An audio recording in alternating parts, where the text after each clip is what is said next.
अब्दुल्ला भाई किधर गया? किधरो गया? കുറച്ച് പഞ്ചസാര. ഒരു പൊറോട്ട വാങ്ങിച്ചിട്ട് 1 കിലോ പഞ്ചാര അകത്താക്കാനുള്ള പരിപാടിയാണല്ലേ. കറി വാങ്ങാത്തവർക്ക് ഇച്ചിരി പഞ്ചാര ഫ്രീ എന്നുള്ളത് നേരാ എന്ന് വെച്ച് ഇങ്ങനെ കുത്തിക്കേറ്റാമോ? വേണ്ട, പഞ്ചസാര വേണ്ട. ആ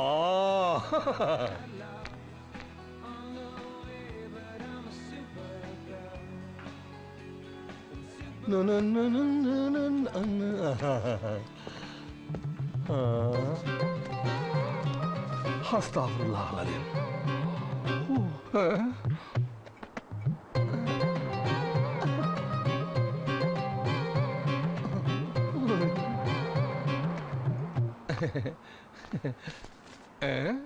എന്തേത് ഇന്ത്യൻ റുപ്പിയേ? ദർഹം തീർന്നു. നിങ്ങൾ മലയാളിയല്ലേ, നാട്ടിലേക്ക് ഇന്ത്യൻ ഉറുപ്പി അയക്കാലോ. വെത്തരികിട കാണിക്കരുത്, മര്യാദക്ക് ദർഹം കൊടുക്ക്. ദർഹം ഇല്ല സുഹൃത്തെ. ഇല്ലെങ്കിൽ അത് കഴിക്കുന്നതിന് മുമ്പ് പറയണമായിരുന്നു. ഈ ഇന്ത്യൻ റുപ്പിയക്ക് വേണ്ടി ഞാൻ ദുബായിൽ ഒന്ന് കച്ചവടം നടത്തണോ? ഈ ഇന്ത്യൻ റുപ്പി ഉണ്ടല്ല, ഇന്ത്യയിലെ ഒറ്റ വിമാനത്താവളത്തിൽ പോലും എടുക്കൂല. അത്രക്ക് വില ഒരു സാധനം പിടിച്ചേ. എന്താ പ്രശ്നം? വയറിറച്ച് ആഹാരം കഴിച്ചിട്ട് ഇന്ത്യൻ റുപ്പി ഉള്ളത്ര. സാരില്ല, കാശ് ഞാൻ മാറ്റിത്തരാം. ഇത് ഞാൻ നോക്കിക്കോളാം. നീ പ്ലേറ്റ് ഒക്കെ പോയിട്ട് എടുത്തു വെക്കാൻ നോക്ക്. ആ ടേബിളിലെ. വലിയ ഉപകാരം. നിങ്ങൾ മലയാളി ആയത് നന്നായി. നോമ്പ് കഴിഞ്ഞപ്പം പള്ളിയിലെ ഭക്ഷണം ഇല്ലാണ്ടായല്ലേ?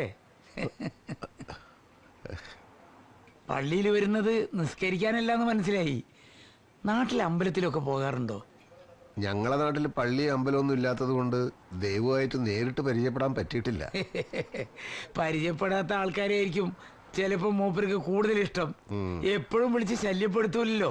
മൂപ്പരുടെ ഇഷ്ടത്തെ പറ്റി ഞാനങ്ങനെ ആലോചിക്കാറില്ല. അല്ല, പണിയൊന്നും ആയില്ലേ? ഇല്ല. എന്ത് പണിയാ അറിയാ? ചായക്കട നടത്തി പരിചയമുണ്ട് നാട്ടില്. ആണോ? ഇവിടെ 2 ആൾക്കാർ ലീവിന് പോയിട്ടുണ്ട്. ഒരുത്തൻ തിരിച്ചു വരുന്ന കാര്യം സംശയ. താല്പര്യമാണെങ്കിൽ തൽക്കാലം ഇവിടെ എങ്ങനെ കൂടാ? ഈ സുലൈമാൻ അടുത്ത ആഴ്ച വരുമെന്ന് പറഞ്ഞ് ഇപ്പൊ എന്നെ ഫോൺ വിളിച്ച് പറഞ്ഞിരുന്നു. അതപ്പം നോക്കാം. ഓ, മകളുടെ ഭർത്താവാ, അതത്ര കാര്യാക്കണ്ട. भाई साहब एक डंडा कोका कोला दे दो. हाँ जी. ആ കെട്ടുമാറാപ്പ് ഒരു മൂലൊക്കെ കൊണ്ടുപോയി വെച്ചിട്ട് അകത്തോട്ട് കയറിക്കോ. എന്നിട്ട് അയാൾക്ക് ഒരു കൊക്കക്കോല കൊണ്ടുപോയിക്കോട്. കൊക്കക്കോള. അതുകൊണ്ട് അമേരിക്കൻ കോള കമ്പനികളോട് ഞാൻ പറയുന്നു, ക്വിറ്റ് ഇന്ത്യ. ഒന്നും വിചാരിക്കരുത്, ഞങ്ങൾ കൊക്കക്കോളക്കെതിരാണ്. എന്തേ കൊക്കക്കോളം നിങ്ങളെ പിടിച്ച് കടിച്ച? ഞാനത് കൊടുക്കൂല. നിങ്ങൾ കമ്മ്യൂണിസ്റ്റ് ആണല്ലേ? എന്നതാ ഡൈനിങ് ഹോളിൽ വാഷ് ബേസിൻ വേണ്ടാത് തന്നോട് ഞാൻ പല വട്ടം പറഞ്ഞിട്ടുള്ളല്ലോ. പറഞ്ഞ പോലെ അല്ലെങ്കിൽ ഒരു ചില്ലി കാശ് ഞാൻ തരത്തില്ല. എന്നതാ? അയ്യോ, കഴിഞ്ഞ ആഴ്ച ഇറക്കി സിമന്റ് താൻ എന്നാ ചെയ്തു? 1 കൊല്ലം കൊണ്ട് വീട് തീർത്ത് താക്കോല് തരാന്ന് പറഞ്ഞിട്ടിപ്പം കൊല്ലം 3ആയി. എന്നാ കാശല്ലാതെ പുളുങ്കുതാണോടോ ഞാൻ എണ്ണി തരുന്നത്? കുര്യാക്കോസേ, താൻ എന്നോട് കോൺട്രാക്ടർ കളിച്ചേക്കല്ലേ? വർഗീസേട്ടൻ കോൺട്രാക്ടർ ചീത്ത പറയാൻ ഫോൺ വിളിക്കണ കാശുണ്ടെങ്കിൽ നാട്ടിൽ നല്ലൊരു വീട് പണിയായിരുന്നു. പെര പണിയുന്നോന്റെ ദണ്ണം അത് പണിയുന്നോനെ അറിയത്തുള്ളൂ. ഒരു ദിവസമെങ്കിൽ ഒരു ദിവസം അതിലൊന്ന് ചുരുണ്ടുകൂടി കിടന്നേച്ചും പിറ്റേന്ന് തന്നെ മേലോട്ട് കെട്ടിയെടുത്താലും വേണ്ടി കാലായിരുന്നു. റൂമിലെ പുതിയൊരു ആള് കൂടി വരുന്നുണ്ട്. അബ്ദുള്ളക്ക് വിളിച്ചു പറഞ്ഞതാ. അപ്പൊ വാടകയുടെ ഷെയർ ഇച്ചിരി കുറയും. ആ കാശുണ്ടെങ്കിൽ നാട്ടിൽ ഒരു ജാഗ് സിമന്റ് മേടിക്കാം. ഓ, കുളിമുറി കയറി ഇതുപോലെ പള്ളി നീരാട്ട് നടത്തിയ ആ കാശ് അങ്ങ് പോയി കിട്ടും. ഒരു 100 ലിറ്റർ വെള്ളം വേണം ഈ പൂവാലിന് കുളിക്കാൻ. സിബീഷേ, മതിയാക്കടാ. എന്റെ വർഗീസേ, ജലദോഷം കാരണം ഞാനിന്ന് കുളിച്ചിട്ടില്ല. അതും കൂടി ചേർത്ത് സിബീഷ് കുളിച്ചോട്ടെ. ഒന്നിച്ച് താമസിക്കുമ്പോ ഇങ്ങനെ കണക്ക് പറയുന്നത്. ഇവന്റെ കാര്യത്തില വിട്ടേള വർഗീസേ. എല്ലാരും എത്തിയോ? എത്തി. എല്ലാം ടിവിയുടെ മുന്നിലാ. എലക്ഷൻ നാട്ടിലാണെങ്കിലും അതിന്റെ പൊരിച്ചില് മുഴുവൻ ഇവിടെ. ഏത് തെണ്ടി ഭരിച്ചാലും സിമന്റിനും കമ്പിക്കും വില ഉറക്കത്തില്ല. പിന്നെ നമുക്കെന്നതാ?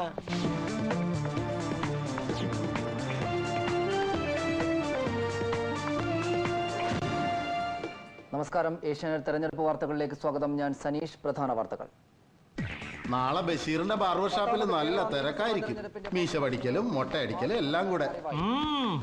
മരിച്ചാലും കോട്ടിന്റെ ഉള്ളിൽ നിന്ന് ഇറങ്ങില്ലാതെ തീരുമാനിച്ച ചിലരെയൊക്കെ നാളെ മുതൽ മനുഷ്യക്കോലത്തിൽ കാണാം. അതെ, പി കെ നായർ തോറ്റ ഞാൻ എന്റെ കോട്ടൂരി വയ്ക്കുന്നു ബെറ്റ് വെച്ചത് നേരാ. പക്ഷെ കുന്നത്തൂര് ജേക്കബ് തോറ്റാൽ മനുഷ്യരെ വെറുപ്പിക്കണ കവിത എഴുതണ പരിപാടി നിങ്ങളും നിർത്തണം. എങ്കിൽ പിന്നെ പ്രവാസ സാഹിത്യ ലോകം സ്തംഭിച്ചു പോകും. 24 മണിക്കൂറും കയ്യിൽ ബ്യൂട്ടി പാർലറും കൊണ്ട് നടക്കണ നിനക്കേ മനുഷ്യരുടെ വേദന മനസ്സിലാവില്ല.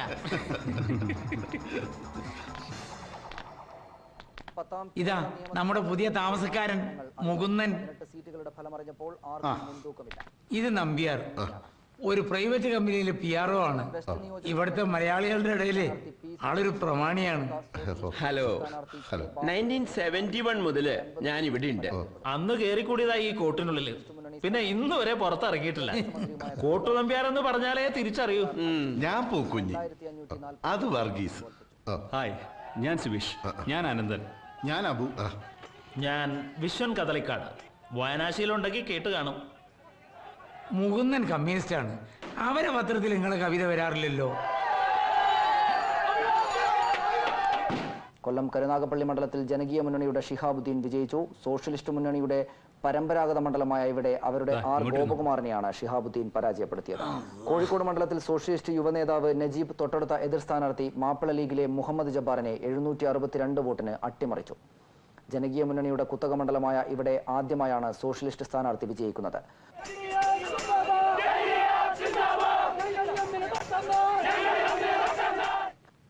ഇപ്പോൾ കിട്ടിയത് ചെമ്മണ്ണൂർ നിയോജക മണ്ഡലത്തിൽ സോഷ്യലിസ്റ്റ് സ്ഥാനാർത്ഥിയായ PP കരുണൻ തൊട്ടടുത്ത സ്ഥാനാർത്ഥിയായ സുധാകരനെ 7304 വോട്ടിന് പരാജയപ്പെടുത്തി. പരമ്പരാഗത മണ്ഡലമായ ചെമ്മണ്ണൂരിൽ ആദ്യമായാണ് കരുണൻ മത്സരിച്ചത്. ഞങ്ങളുടെ നിയോജകമണ്ഡലം ഞങ്ങൾ ഒന്നിച്ച് പ്രവർത്തിച്ചിരുന്നത്. 140 ഫലം പ്രഖ്യാപിച്ചത് 20. സോഷ്യലിസ്റ്റ് മുന്നണി ഭൂരിപക്ഷം വല്ലാതെ കുറഞ്ഞു.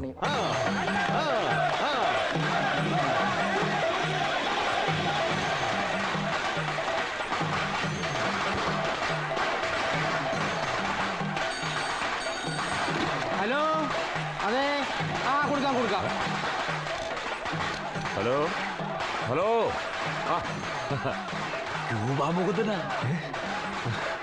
ലാൽ സലാം സഖാവേ. ജയിച്ച വിവരം TV കണ്ടു. ഭൂരിപക്ഷം വല്ലാതെ കുറഞ്ഞു പോയല്ലോ.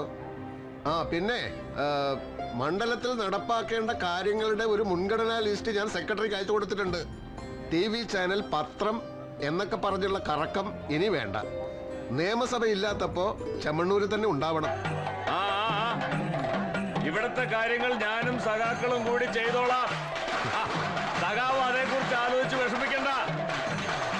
പിന്നെ പോയ കാര്യം ഓർമ്മയുണ്ടല്ലോ, ആ ബാങ്കിലെ മാനേജറെ ഇടയ്ക്ക് വിളിച്ച് ശല്യപ്പെടുത്തുന്നുണ്ട്.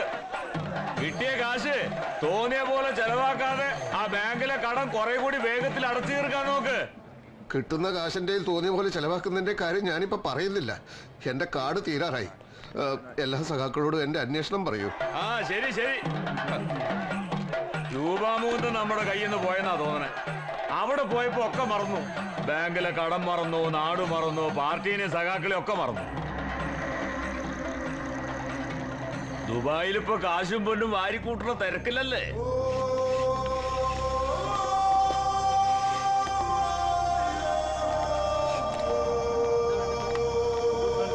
ഒരു സ്ട്രോങ് സുലൈമാനി.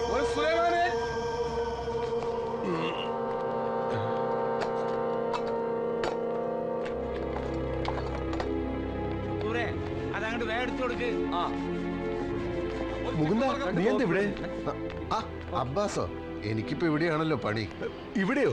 അപ്പൊ അന്ന് മാർക്കറ്റിൽ വെച്ച് പരിചയപ്പെടുത്തി അറബി തന്ന ജോലി നീ വിട്ടോ? ആ അറബി എനിക്ക് ജോലി തന്നില്ലല്ലോ. അയാൾ പിറ്റേന്ന് തന്നെ എങ്ങോട്ടോ പോവാണ്, 5-6 മാസം കഴിഞ്ഞേ വരൂ എന്നാണല്ലോ അന്ന് എന്റെ കൂടെ ഉണ്ടായിരുന്ന ജെയിംസിനോട് പറഞ്ഞത്. ജെയിംസ് അല്ല അയാളോട് സംസാരിച്ചത്. എനിക്ക് അറബി അറിയില്ലല്ലോ. നിന്റെ ആൾക്ക് ജോലി കൊടുത്തുന്നാണല്ലോ പിന്നീട് കണ്ടപ്പോ അറബിനോട് പറഞ്ഞത്.